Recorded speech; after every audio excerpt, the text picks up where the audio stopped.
So hey friends, this is Mili and welcome back to my channel. दोस्तों, आज की कहानी की शुरुआत होते ही हम एक शादी का सीन देखते हैं, जहां 7 बहनों का शादी एक बार में हुआ था, पर एक लड़की का शादी बहुत अमीर घर में हुआ था। मतलब वो गू फैमिली की बहू बन चुकी थी और इस वजह से उसके पापा भी बहुत ही ज्यादा खुश थे। पर वेट, वो अपनी बड़ी बहन को ढूंढती है इस टाइम पे, और उसकी बड़ी बहन वहाँ पे आती भी है, पर वो काइंड ऑफ पागल हो चुकी थी। पर क्यों? क्योंकि 6 महीना पहले जब हस्बैंड चुनने का चांस आया था, तब वो किसी गरीब आदमी को चुन ली थी और उसी वजह से वो अपने शादी से भाग गई थी। पर उसका खराब किस्मत, उसको रास्ते में ऐसे गुंडे मिल गए थे जो उसको रेड लाइट एरिया में बेच दिए थे और इसी वजह से उसका ऐसा हाल हो गया। पर कोई ना सबसे छोटी बहन आके कहती है कि मैं आपका इलाज कराऊंगी, पर इलाज क्या कराएगी? वो तो उसको चाकू मार देती है। और तब उसका होता है रिबॉर्न। वो भी 6 महीना पहले, जब उसके पापा सारी लड़कियों को बोले थे चूज करने के लिए कि कौन से फैमिली में वो लोग शादी करना चाहती है, अपना देख ले, क्योंकि 7 फैमिली से रिश्ता आया था उन 7 लड़कियों के लिए। मतलब वहाँ पे 7 गिफ्ट रखा हुआ था, 7 फैमिली का ब्राइड प्राइस। तो जो लड़की जो ब्राइड प्राइस चूज करेगी उसके किस्मत पे वो आदमी। अब इस पॉइंट पे छोटी वाली बहन को तो समझ में आ जाता है कि वो 6 महीना पहले रिबॉर्न हुई है और वो चूज की थी मिस्टर गू को। तो इस बार पे वही बॉक्स लेने जा रही थी, पर झट से उसकी बड़ी बहन आ जाती है जो पिछली बार पागल थी और वो उस बॉक्स को चूज कर लेती है। खोल के देखती है तो उसमें बहुत सुंदर क्राउन था। वैसे उसको भी याद था कि उसका रिबॉर्न हुआ है और जो जिंदगी उसकी छोटी बहन को मिला था वो चाहती थी कि उसको मिले। मतलब वो चाहती थी इस बार गू फैमिली में शादी करना। हाँ, छोटी वाली बहन कहती भी है कि ये सिर्फ क्राउन देखने में सुंदर है, और इतना तो बोलती है कि बड़ी बहन रोक देती है, क्योंकि उसको ऐसा लग रहा था कि छोटी वाली बहन को जलन महसूस हो रहा है, क्योंकि उसका शादी होने वाला है गू फैमिली में। बहुत अच्छा फैमिली था वो सभी के हिसाब से। अब ठीक है, इतना बात होने के बाद वो भी आगे कुछ नहीं कहती। बाकी बहनें भी अपना अपना बॉक्स खोलती है, जिसको जो गिफ्ट मिला था उस हिसाब के लड़के से उसको शादी करना था। और तब वहाँ पे रह जाता है सिर्फ एक बॉक्स, जो कि ऑब्वियसली छोटी बहन के भाग में था। तो वो खोलती है तो उसमें सिर्फ चावल था। ये देखे तो सब हंसने लगती है, क्योंकि कोई गरीब भिखारी ना चावल देगा ब्राइड प्राइस में। और एक नोट भी था जिसमें पता चल रहा था कि वो चावल जियांग फैमिली से आया है। और हाँ, पिछले लाइफ में ये बॉक्स सबसे बड़ी वाली बहन को ही मिला था और डेफिनेटली उसको गरीब आदमी से शादी नहीं करना था, तो वो भाग गई थी अपनी शादी के दिन। हाँ, ये देख के उसके पापा कहते हैं कि फैमिली इतना गरीब है तो क्या ही शादी करना है इस फैमिली में। पर बड़ी वाली बहन समझाती है कि हमारे फैमिली में हमेशा से तो ऐसे ही होते आ रहा है ना, मतलब सारी लड़कियों का शादी ऐसे ही हो रहा है, तो अगर इस बार नहीं होगा तो सारे लोग हंसेंगे ना, मजाक उड़ाएंगे हमारा। तो ठीक है, उसके पापा भी कुछ नहीं बोलते। वैसे छोटी वाली बहन के दिमाग में चल रहा था कि जब पिछली बार उसका शादी हुआ था गो फैमिली में, तो उसको बहुत कुछ सफर करना पड़ा था, पर इस बार शायद उसके साथ ऐसा कुछ नहीं होगा, तो इसलिए वो शादी करने के लिए मान जाती है। पर इधर हम जियांग फैमिली को देखते हैं, जो गरीब नहीं था, बहुत अमीर था।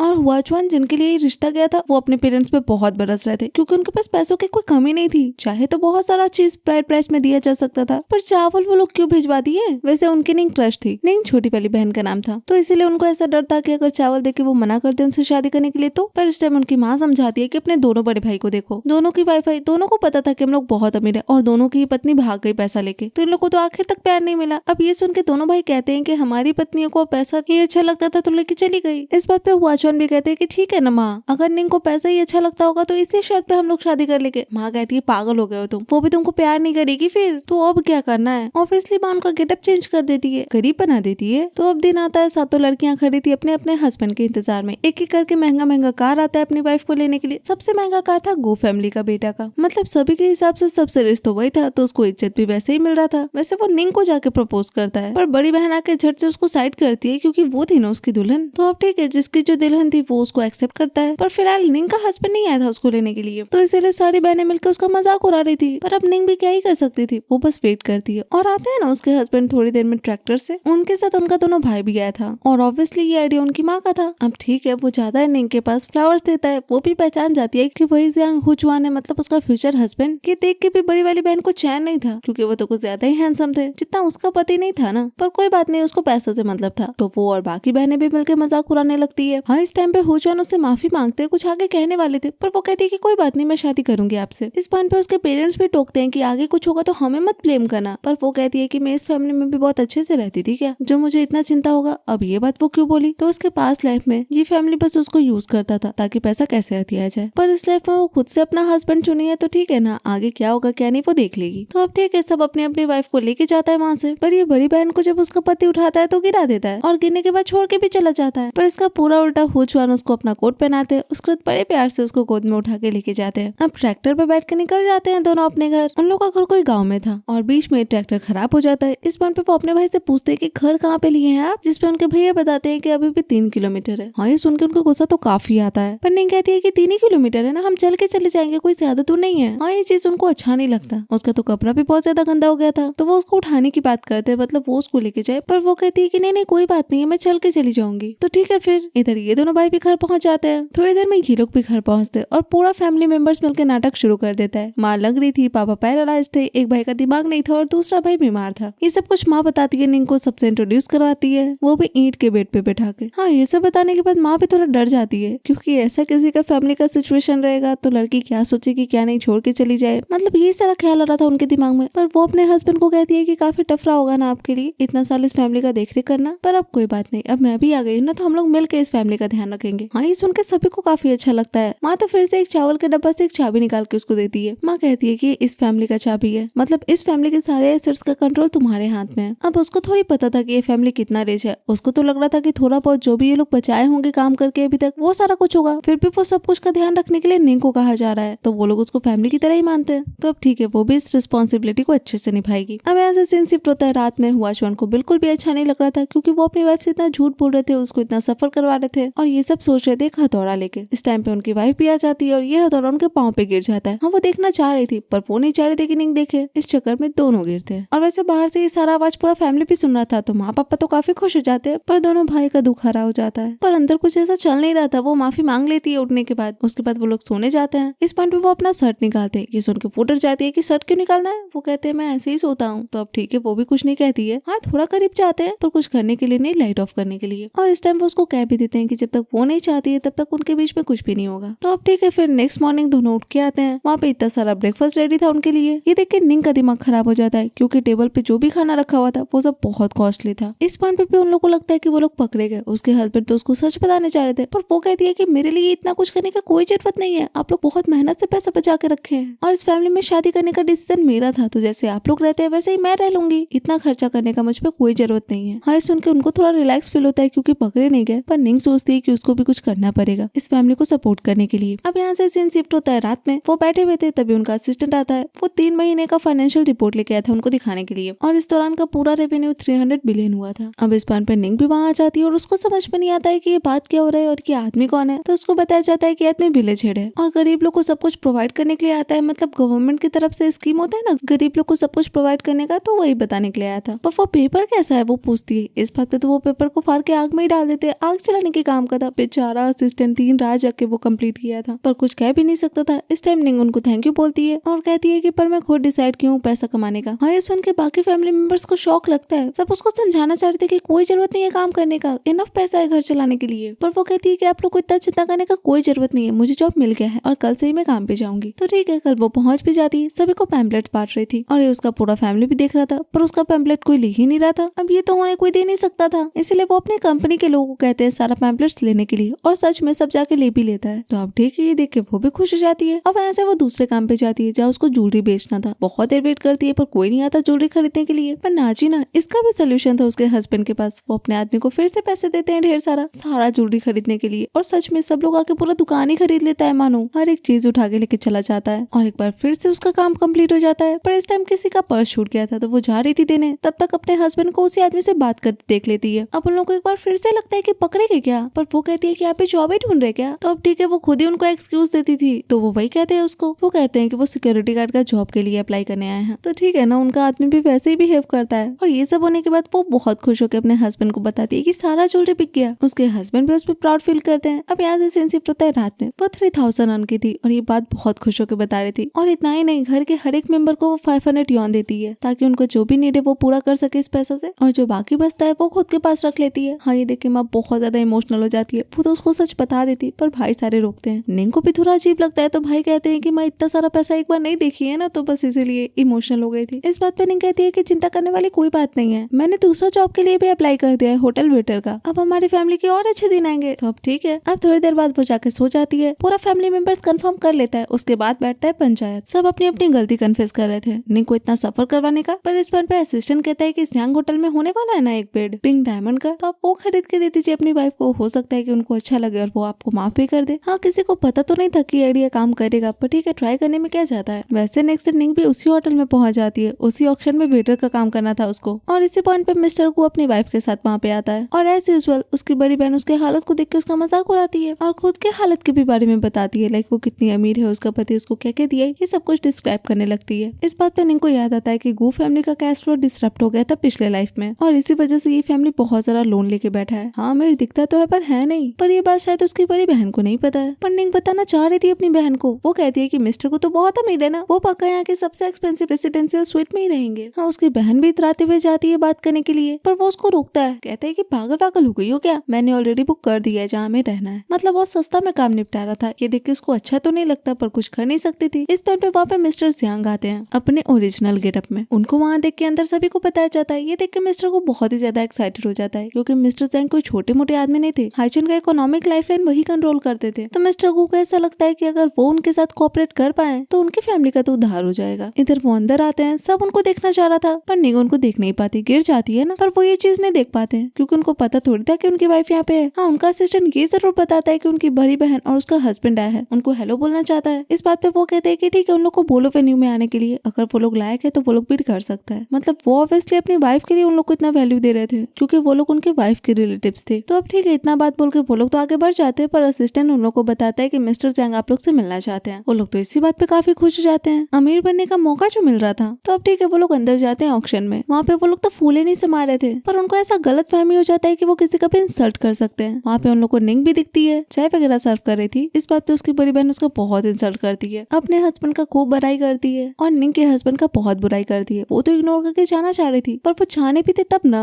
निंग कहती है कि मेरे हस्बैंड बहुत मेहनत से पैसा कमाते हैं, तो तुमको ये सब बोलने का कोई हक नहीं है। इस बात पे तो वो उसको एक थप्पड़ जड़ देती है, और ये दिखता है असिस्टेंट, और ये न्यूज देता है पूरा ही फैमिली को। सारे फैमिली मेंबर्स एक्टिव हो जाते हैं। ऑब्वियसली जियांग फैमिली की बहू थी, कोई मजाक था क्या। सब ऑक्शन में जाने के लिए निकल जाते हैं। इधर वो भी अपनी बहन को एक थप्पड़ देती है। इस बात पे दोनों में फिर से बहस होता है। उसके बहन तो बहुत अकड़ में कहती है कि मेरे हस्बैंड को मिस्टर जियांग मिलने के लिए बुलाया है, और इसका मतलब तुम समझ रही हो हम बहुत अमीर हो जाएंगे। पर निंग उसको समझाती है कि तुम्हारे लिए अच्छा होगा तुम इसको डिवोर्स दे दो। पर ना जी ना, अभी उसको अकल आ जाए, ऐसे थोड़ी हो सकता था। वो निंग को फिर से मारती है, वहाँ से बाहर निकालने के लिए कहती है। इस पॉइंट पे आके कहती है कि पास्ट लाइफ में तुम बहुत मजा की और इस बार वारी मेरा है। इस टाइम पे उसके पॉकेट से वो चाबी भी गिर जाता है, और वो लड़की उस चाबी को भी उठा के तमाशा करने लगती है। अब ये चाबी एक जिम्मेदारी था निंग के लिए, तो इस चाबी को पाने के लिए वो उससे माफी भी मांगती है, पर वो लड़की उस चाबी को फेंक देती है, उसको भी गिरा देती है, और उसको चाबी लेने भी नहीं देती। बहुत दुर्दशा कर देती है उसका। इस पॉइंट पे उसका पूरा फैमिली आ जाता है वहाँ पे। वाचवान तो झट से जाता है उसके पास। हाँ, निंग को बहुत ज्यादा अजीब लगता है। वो कहती है कि इनका पैरालिसिस, मतलब क्या चल रहा है। वो कहते हैं मैं बाद में तुमको बताऊंगा सब कुछ, पर फिलहाल इन लोग से निपट लो। अब वो दोनों तो उनको भी नहीं छोड़ते। मतलब सुनाए जा रहे थे वही सब बकवास। उनको अकड़ में कह रहे थे कि मिस्टर जियांग मुझे मिलने के लिए बुलाया है, और तुम लोग यहाँ पे कहाँ से आ गए। इस बात पे बहुत बहस होता है। उसकी बहन तो उसकी फैमिली का इंसल्ट भी करती है। निंग कहती है कि तुम मेरे फैमिली के बारे में कुछ भी नहीं कह सकती, पर वो कहाँ मानने वाली थी, और इतना बोल के चाबी मांगती है। इस बात पे उसका फैमिली पूछता है कि चाबी, कौन सा चाबी चाहिए तुमको। वो बताती है कि माँ ने दिया था मुझे संभाल करके रखने के लिए। पर ठीक है, फिलहाल बहुत बकवास हो गया था। मिस्टर जियांग के सारे लोग आते हैं वहाँ पे। मिस्टर जियांग को बहुत ज्यादा रेस्पेक्ट करते हैं, हाइचिंग का प्रिंस कहते हैं, और ये देखिए ऑब्वियसली वो दोनों तो शॉक्ड होते हैं। पर निंग को ऐसा लगता है कि वो लोग नाटक कर रहे हैं, मतलब ऐसा कुछ रियलिटी नहीं है, बस निंग को प्रोटेक्ट करने के लिए ये सब किया जा रहा है। इसलिए वो भी अकड़ में कहती है कि हाँ, मेरे हस्बैंड हाइजिंग के प्रिंस है, और तुम जल्दी से वो चाबी लौटाओ, वरना सोच लो तुम्हारा क्या होने वाला है। वैसे ये सब सुन के उन दोनों को भी लगता है कि यहाँ पे मजाक चल रहा है, पर यहाँ पे कोई मजाक नहीं चल रहा था। उन दोनों का अच्छा खासा कुटाई किया जाता है, और इसके बाद असिस्टेंट भी बहुत इज्जत से उसको चाबी वापस कर देता है, और ये लोग भी बाहर आ जाते हैं। उसके बाद निंग अपने हस्बैंड से कहती है कि ये लोग बहुत महंगे होंगे, अब हो गए, इन लोग को भेजो,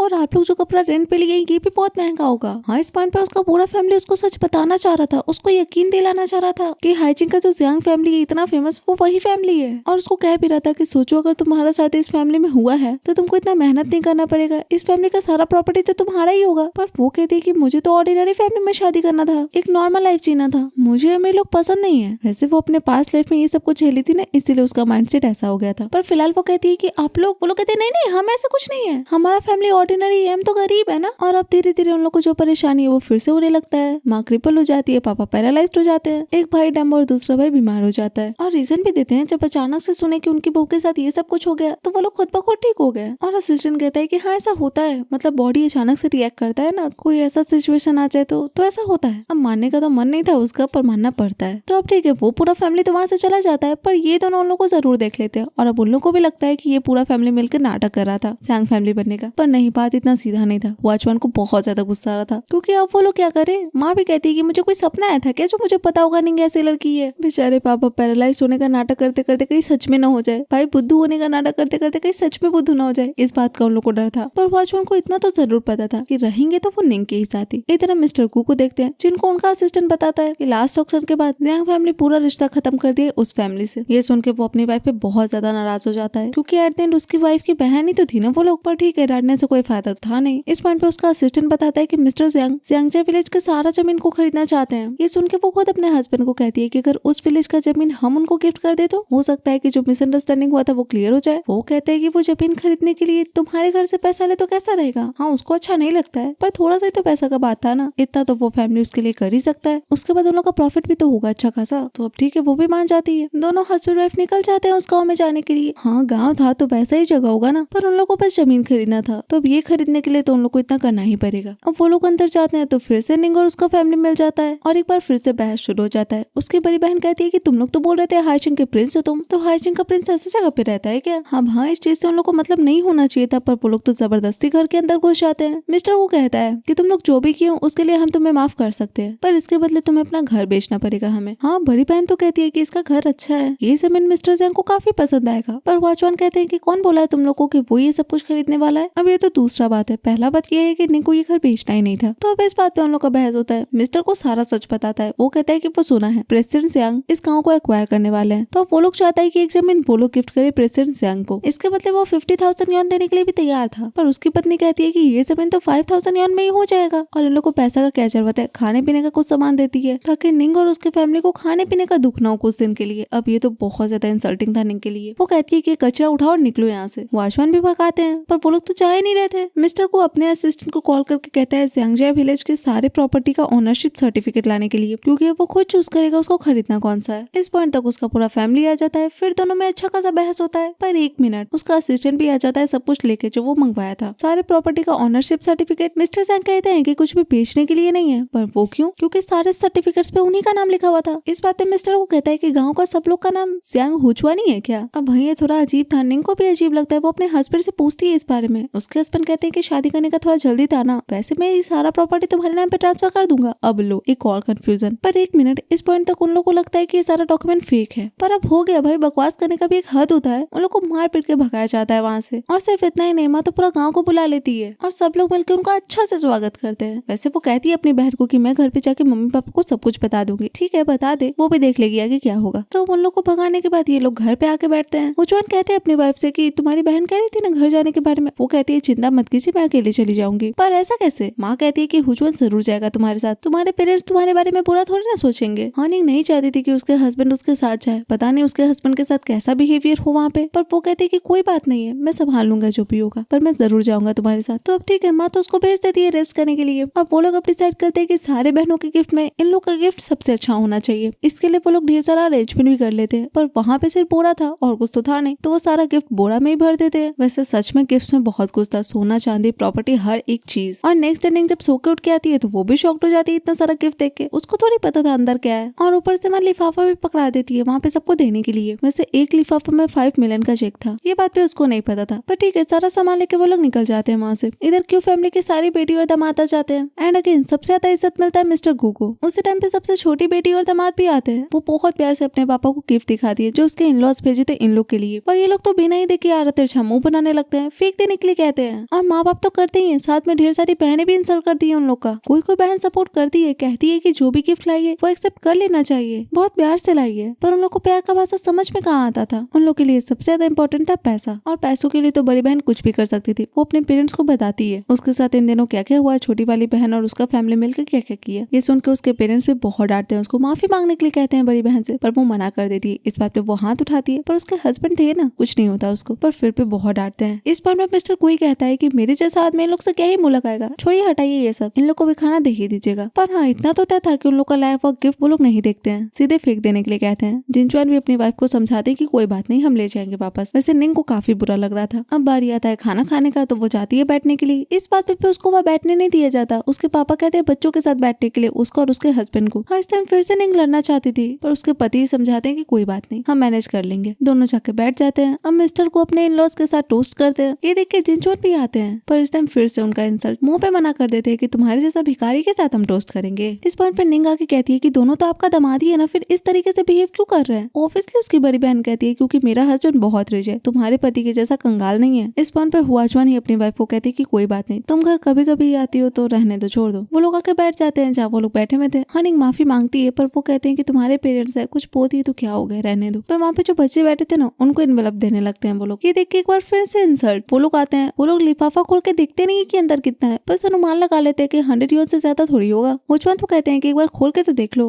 पर इतना कैसे वो कर लेगी, वो तो फाड़ ही देती है और सब बच्चों को खुद का लैप वाला लिफाफा पकड़ाती है जिसमें 1000 युआन था। अब उसके इस हरकत से उसके पेरेंट्स तो खुश थे ही, साथ में थोड़ा और खुश हो जाते हैं जब मिस्टर गु गोल्डन बुद्धा मंगाते हैं अपने इन-लॉज के लिए। ये देखे तो पूरा फैमिली काफी खुश हो जाता है, पर निंग को पता था कि गु फैमिली के पास इतना पैसा तो नहीं है, ये फैमिली ऑलरेडी इतना कर्ज में है, तो इतना महंगा बुद्धा देना अफोर्ड कैसे कर सकता है। इसका मतलब पक्का ये बुद्धा ओरिजिनल तो नहीं होगा। ये चेक करने के लिए वो पास जाते रहती है, पर उसको पास भी नहीं जाने दिया जाता है। बहुत बहस होता है, पर नहीं, वो फिर भी उस बुद्धा में होल कर देती है और सारा क्ले बाहर आता है। इसका मतलब सच में बुद्धा नकली ही था, ये वो प्रूफ कर चुकी थी। तो अब मिस्टर गु से क्वेश्चन किया जाता है, पर वो कहता है कि दुकानदार का गलती होगा। निंग ये चीज मानने के लिए तैयार नहीं थी। वो कहती है कि तुम भले दिखाते हो कि तुम अमीर हो, अंदर से कुछ नहीं है तुम्हारे पास। इस बात को नकारते हुए वो कहता है कि हाइचिंग का प्रिंस यांग मेरे साथ कोऑपरेट करने वाला है और उसके बाद मैं बहुत अमीर हो जाऊंगा। और उसके ये बोली पूरे फैमिली मेंबर्स मिलकर बोलने लगते हैं, सब निंग को ही सुनाने लगते हैं। तो अब ठीक है, वो दोनों पे वहाँ से चले जाते हैं। बाहर जाके वो अपने हस्बैंड से माफी मांगती है जो भी कुछ हुआ उन सबके लिए, पर कोई बात नहीं, वो तो खुद ही अपने हस्बैंड को प्रोटेक्ट कर रही थी ना, वो इसी बात से खुश थे। पर फिलहाल वो पूछते हैं कि तुमको कैसे पता चला गु फैमिली अंदर से खाली है, क्योंकि ऐसा पब्लिकली अनाउंस तो नहीं हुआ है अभी तक। वो कहती है मैं बस गेस कर रही थी और वैसे मैं चाहती हूँ कि वो फैमिली बैंकरप्ट हो जाए। इतना बोल के वो चली जाती है ट्रैक्टर के पास। पर अगर उसका विश उसके हस्बैंड पूरा ना कर पाए तो हस्बैंड किस काम के। वो कॉल करते हैं अपने असिस्टेंट को और कहते हैं गु फैमिली को बैंकरप्ट कराने के लिए। यहाँ से सीन शिफ्ट होता है रात में। दोनों हस्बैंड वाइफ सोने का तैयारी कर रहे थे, तभी उनकी माँ बुलाती है उनको। क्यों? तो सूप पिलाने के लिए। और वो कैसा सूप होगा ये तो आप अच्छे से जानते हैं। हाँ, उनको पीने का मन तो नहीं था, पर माँ बाप के आगे किसका चला है, तो वो सूप पीते हैं, आके सो जाते हैं। वैसे इस बार उनकी वाइफ उनको हिंट दे रही थी, उनको शर्ट निकालने के लिए कह रही थी जो वो यूजुअली करते हैं, और इसके अलावा और भी कुछ बोल रही थी जिससे हिंट मिल रहा था उनको कि हाँ वो उनके करीब आना चाहती है। तो ठीक है ना, फिर इस रात वो लोग करीब आते भी है और ये देख के पूरा फैमिली खुश भी हो जाता है। तो अब ठीक है, नेक्स्ट डे जब वो सो के उठ के आती है तो माँ बहुत प्यार से खाना खाने के लिए चलने के लिए कहती है और इस पन पे वो गिर जाती है, उसका पाँव मुड़ जाता है। हाँ, उसके लिए बहुत सीरियस बात नहीं था, पर उसके फैमिली के लिए था। गाँव के डॉक्टर के नाम पे उनके प्राइवेट डॉक्टर को बुलाया जाता है। डॉक्टर भी बताते हैं कि कुछ ज्यादा नहीं है, बस बॉडी में शुगर का कमी हो गया है। तो अब ठीक है, माँ उसको आराम करने का बोल के सब लोग बाहर जाते हैं और बाहर जाके सब खुद ही को कोस रहे थे, क्योंकि अगर वो गरीब होने का नाटक नहीं करते तो निंग बीमार नहीं हुई होती। उनके हिसाब से हुचवान तो सोच लेते हैं कि आज वो सारा सच बता ही देंगे अपनी वाइफ को, पर नहीं, कोई और भी प्लान था उनके भाई के पास। और वो क्या, तो वो लोग निंग को लेके आते हैं सियांग हाउस में। हाँ, ये इतना बड़ा घर था तो ये तो ऑब्वियस है कि वो लोग रेंट नहीं कर सकते थे। यही पूछती है निंग कि वो लोग यहाँ पे रहेंगे कैसे, जिस बात पे उसके हस्बैंड उसको बताते हैं कि इस घर का जो ओनर है वो अब्रॉड गया हुआ है और वो इस पूरे फैमिली को हायर किया यहाँ पे काम करने के लिए, मतलब इस घर में वो लोग रह सकते हैं और मेंटेन कर सकते हैं। पर वेट, उसके घर के आधे लोग का तो तबियत खराब है, तो वो लोग काम कैसे करेंगे, यही क्वेश्चन निंग के दिमाग में था। पर ऐसा कुछ नहीं है, सब अपने अपने हिसाब से अपना अपना काम चूज कर लेते हैं। और बात रहा उसके हस्बैंड का, तो वो सिक्योरिटी गार्ड बन जाएंगे। और वैसे इस घर को मेंटेन करने का हम लोग को 1 मिलियन मिलने वाला था 1 साल में। अब निंग के लिए ये भी काफी था, पर ठीक है, शॉकिंग तो था, पर वो मान जाती है क्योंकि उसको लगता है कि इस घर के जो ओनर है उन लोग पे बहुत ज्यादा भरोसा किए, तो उन लोग को उसके भरोसे पे खरा भी उतारना पड़ेगा। तो अब लग जाओ सब काम पे। सब अपने अपने काम का मोर्चा संभालते हैं और आज अपने ही घर का साफ सफाई करने में सबका हालत खराब हो जाता है। इधर गु फैमिली का हालत सही नहीं था। उसको बताया जा रहा था कि जितना पैसा बचा है सिर्फ 1 महीने चलेगा और बाकी इन्वेस्टर्स भी अपना इन्वेस्टमेंट वापस ले रहे हैं। और इसके पीछे हाइचिंग के प्रिंस का हाथ है, यानी कि मिस्टर जियांग का। ये सुन के उसका दिमाग खराब हुआ नहीं था कि उसके वाइफ का पूरा फैमिली वहाँ पे आ जाता है। ऑब्वियसली वही बुलाई थी, इतरा के अपना घर दिखा रही थी और सारे लोग उसका बड़ाई भी कर रहे थे। अब इसी पॉइंट पे मिस्टर ग्यू अपने दामाद को सजेस्ट करते हैं कि वो सुने मिस्टर जियांग अपने घर पे आए हैं चाइनीज न्यू ईयर सेलिब्रेट करने के लिए, तो क्यों ना उनसे जाके मिला जाए, थोड़ा हाय हेलो किया जाए ताकि उन लोग का भी फायदा हो। वैसे ही मिस्टर गू को भी सही लगता है, क्योंकि ऑक्शन के टाइम से ऐसे ही मिस्टर जियांग उससे नाराज थे, तो उसको लगता है कि कुछ गिफ्ट लेके जाएगा, थोड़ा मनाएगा तो वो मान जाएंगे। तो ठीक है, वो अपने असिस्टेंट को कह देता है गिफ्ट प्रिपेयर करने के लिए और इस पॉइंट पे पूरा फैमिली कहता है कि उन लोग को भी साथ जाना है। अब ये सुन के उसको लगता है कि मिस्टर जियांग तो एक बार उसको भाव दिए थे ना, उसके बारे में पूछे थे, मिलने की बात किए थे, तो अगर वो अपने पूरे फैमिली को अपने साथ लेके जाएगा तो हो सकता है कि मिसअंडरस्टैंडिंग क्लियर हो जाए सारा और वो उसके साथ कोऑपरेट करने के लिए मान भी जाए। इधर बेचारे उन लोग का साफ सफाई कर करके कमर टूट रहा था, एक दूसरे पे गुस्सा रहा था कि इतना बड़ा घर कौन खरीदता है, इतना बड़ा घर में क्यों रहना है। पर वो लोग सिर्फ इसीलिए चुप थे क्योंकि उन लोग को इन दोनों का रिश्ता अच्छा करना था और वैसे हो भी रहा था। काम करने के बीच में थोड़ा मस्ती मजाक, गिरना पकड़ना, ये सब तो चलते रहता है ना। तो यही सब जब चल रहा था तभी सारे लोग आ धमकते हैं वहाँ पे और एक बार फिर से इस जगह पे इस पूरे फैमिली को देख के उन लोग का दिमाग बहुत ज्यादा गर्म हो जाता है। बड़ी बहन फिर से सुनाना शुरू कर देती है। निंग कहती है कि उन लोग को यहाँ पे साफ सफाई करने का काम मिला है तो इसीलिए वो लोग यहाँ पे है। और ये जान के एक बार फिर से इंसल्ट सारे लोग मिलकर करते हैं जियांग फैमिली का। मिस्टर को कहता है कि हम मिस्टर जियांग को हैप्पी न्यू ईयर विश करने आए हैं, तो तुम लोग जाओ यहाँ से। पर 1 मिनट, मिस्टर जियांग का इनवाइट किए थे तुमको? हुचवान पूछते हैं। पर एक सिक्योरिटी गार्ड को इतना बताना शायद जरूरी नहीं था मिस्टर गू के लिए, वो बस कोऑपरेशन का बात करने के लिए था, ये कहता है। इस टाइम पे बहस तो होता है पर वो लोग फिर भी घर के अंदर जाते हैं और इस पॉइंट पे निंग अपने हस्बैंड से पूछते है कि ये घर हाइचिंग के प्रिंस का है क्या,